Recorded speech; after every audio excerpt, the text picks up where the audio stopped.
നമുക്ക് ശിവസേനയുടെ കാര്യം പറയാം. അതിപ്പോൾ വിശദമായിട്ട് പറഞ്ഞല്ലോ. അവരുടെ ലക്ഷ്യം അത് തന്നെയാണ്. സാജു പറഞ്ഞത് കറക്റ്റാണ്.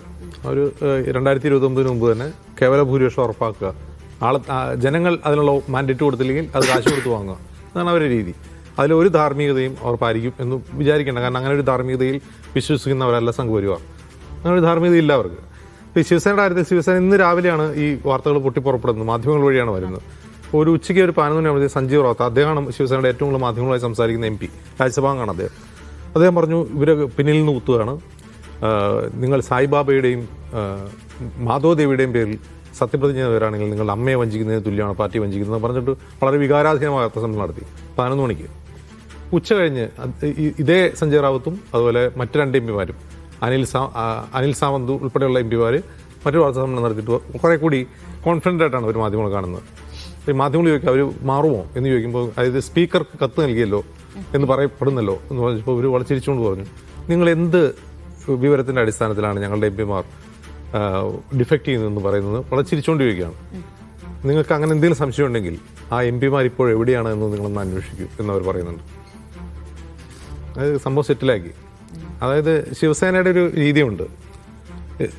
എനിക്ക് തോന്നുന്നു BJPക്ക് ഏറ്റവും കൂടുതൽ ഫൈറ്റ് ചെയ്യാൻ ബുദ്ധിമുട്ടുള്ളൊരു പാർട്ടിയായിരുന്നു ശിവസേന.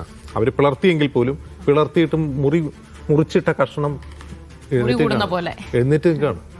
ഇപ്പോഴും അവരോടെയുണ്ട്. അതിൻ്റെ കാരണം എന്താണെന്ന് വെച്ചാൽ അവർ കൂടെ കിടന്നവരാണ്. BJPയുടെ കൂടെ കിടന്നവർ രാപ്പനി അറിയാം. BJP എങ്ങനെ നേരിടേണ്ടത് എന്ന് നന്നായിട്ട് അറിയാവുന്ന ഒരു പാർട്ടിയാണ് ശിവസേന. അവിടെ രാഹുൽ ഗാന്ധി ഇന്ത്യ യോഗത്തിൽ നടത്തിയ പ്രസംഗത്തെപ്പറ്റി പറഞ്ഞല്ലോ, വളരെ അത്യുജ്വലമായൊരു പ്രസംഗമാണത്.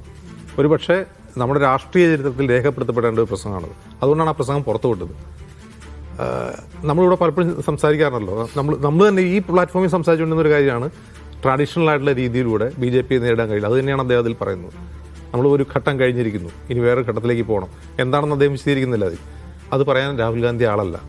എങ്ങനെ നേരിടണമെന്ന് അറിയില്ല എന്നല്ല പറയുന്നത്. അത് പറയേണ്ട ആളല്ല രാഹുൽ ഗാന്ധി. രാഹുൽ ഗാന്ധി എന്ത് ചെയ്യുന്നു, ഒരു അപകടത്തെക്കുറിച്ച് നമ്മുടെ നാട്ടിലെ രാഷ്ട്രീയ സമൂഹത്തോട് ഒരു ഫ്ലാഗ് ചെയ്യുകയാണ്. ഇങ്ങനൊരു പ്രശ്നമുണ്ട്, നമ്മളിങ്ങനെ പോയാൽ പോരാ എന്ന് പറയുന്നു.